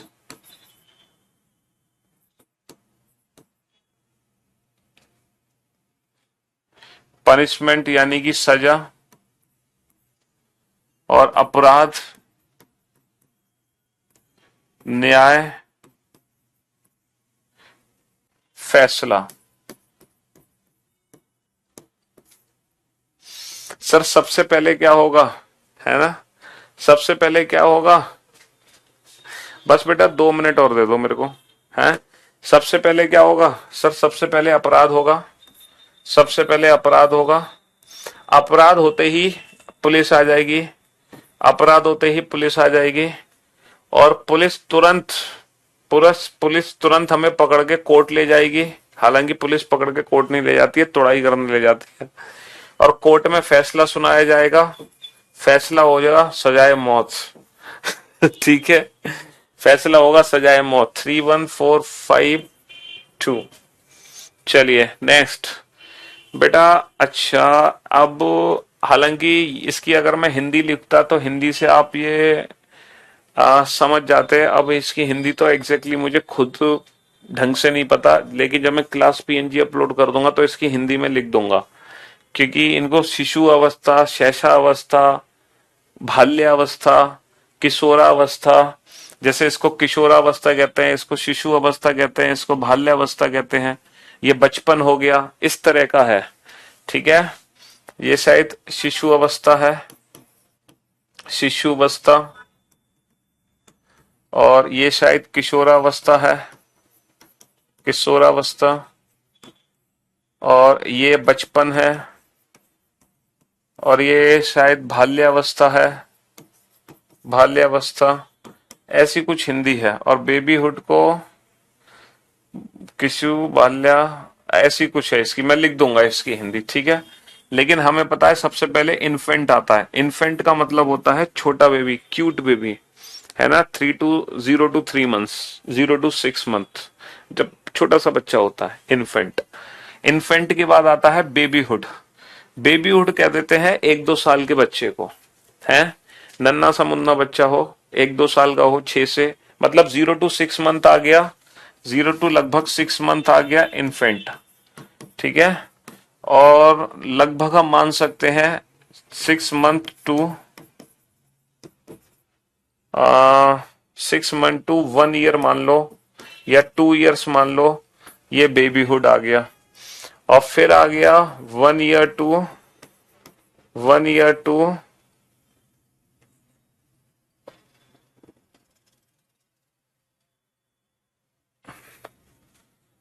पहले आ जाएगा 351 1 ईयर टू 5 इयर्स तक मान लो बचपन आ गया, है ना। तो 351 कौन सा ऑप्शन करेक्ट है, ये। और फिर इसको मान सकते हैं 5 इयर्स से 13 इयर्स तक, या जो भी है। और उसके बाद लास्ट में आ जाएगा एडल्टहुड, है ना। हाँ जी, बस ये लास्ट क्वेश्चन है ना। चलिए, ईयरली, फोर्टनाइट, मंथली, डेली और वीकली। सर हम जानते हैं डेली का मतलब 1 दिन होता है, वीकली का मतलब 7 दिन, मंथली का मतलब 30 दिन, फोर्टनाइट का मतलब 15 दिन, इसका मतलब 365 दिन। तो सबसे पहले 4 आ जाएगा। 4 वाला एक ही ऑप्शन है, ऑप्शन बी। 4 वाला एक ही ऑप्शन है, ऑप्शन बी। 4 5 2 3 1। और इसी के साथ आज की सेवा हुई समाप्त। फाइनली 8 चैप्टर हम पढ़ चुके हैं रीजनिंग के, है ना। हाँ जी, चलिए शुक्रिया, थैंक यू सो मच। कल नया दिन, नई शुरुआत, नया चैप्टर शुरू होगा एक, ठीक है। Love you all, take care, good bye.